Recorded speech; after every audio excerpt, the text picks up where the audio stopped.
Today I'll be interviewing Kene. Kene is currently running as a bencher for the Law Society of Alberta. He is also an active member of Global Lawyers of Canada, a Nigerian-trained lawyer, and currently in-house counsel at Parkland Corporation in Calgary, Alberta. Let's kick off with the most important question.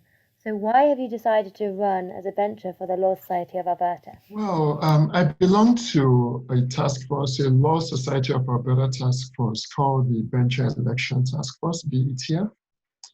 And on the task force, part of our remit was to increase the number of candidates running, increase the diversity of candidates running for bencher, to increase the number of people that vote.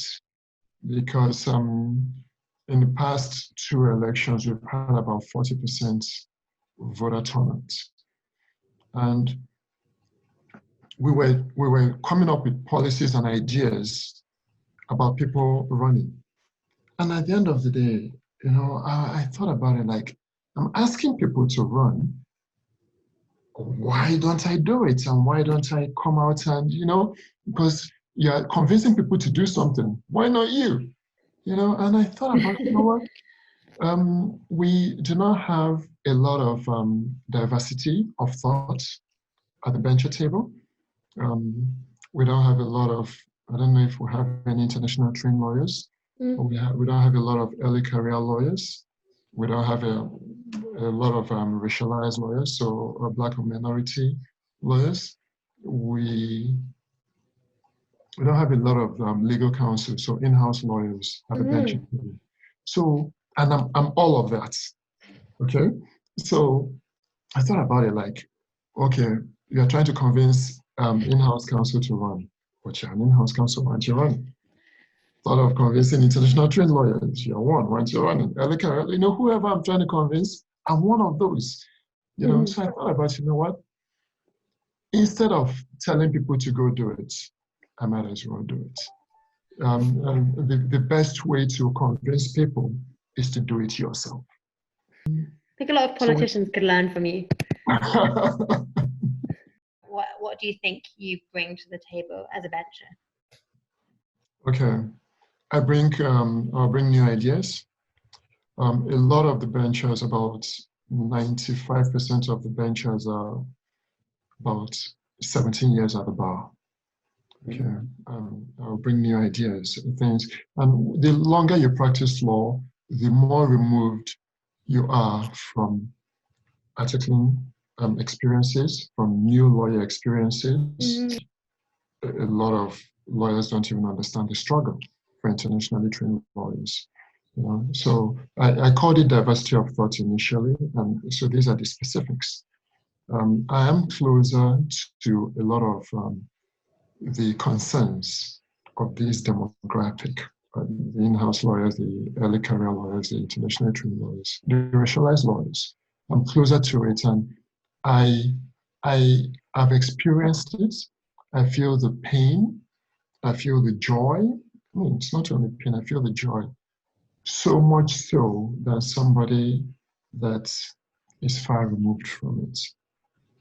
Okay, so in Alberta, I think Manitoba and maybe Saskatchewan, there was a report about articling. There was an articling survey, and part of the survey talked about the discrimination that articling students face, the discrimination that women face, the discrimination that internationally trained lawyers face in firms where they don't get as much work as their counterparts.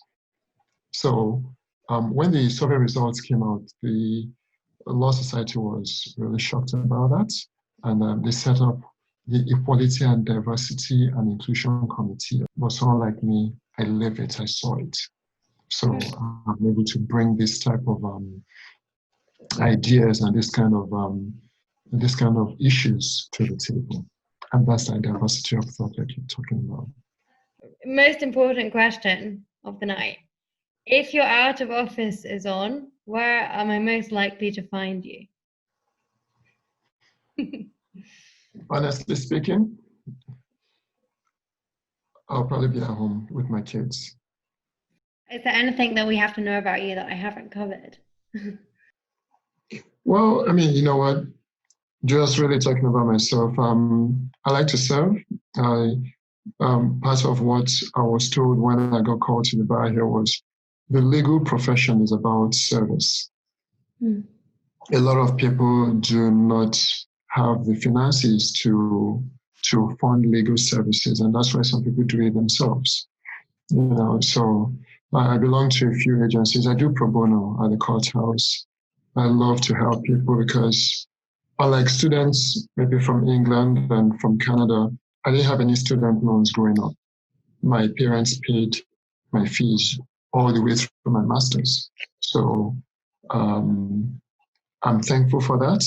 And for that reason, I try to help as much as I can if I mean, I'm paid a salary. I don't bill by the hour. So where I can do pro bono work within reason, I do it as much as I can.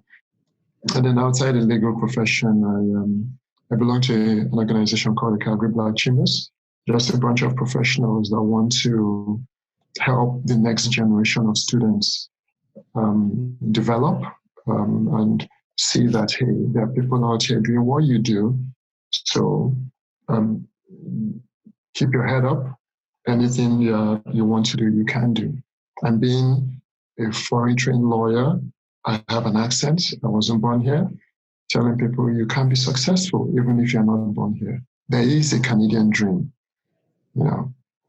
So that's what I want to tell anyone that is listening. Whether you're an internationally trained lawyer, whether you're a student thinking, how am I going to make it in this country? Like I said earlier, be patient. It will happen. Not if, when. It will happen.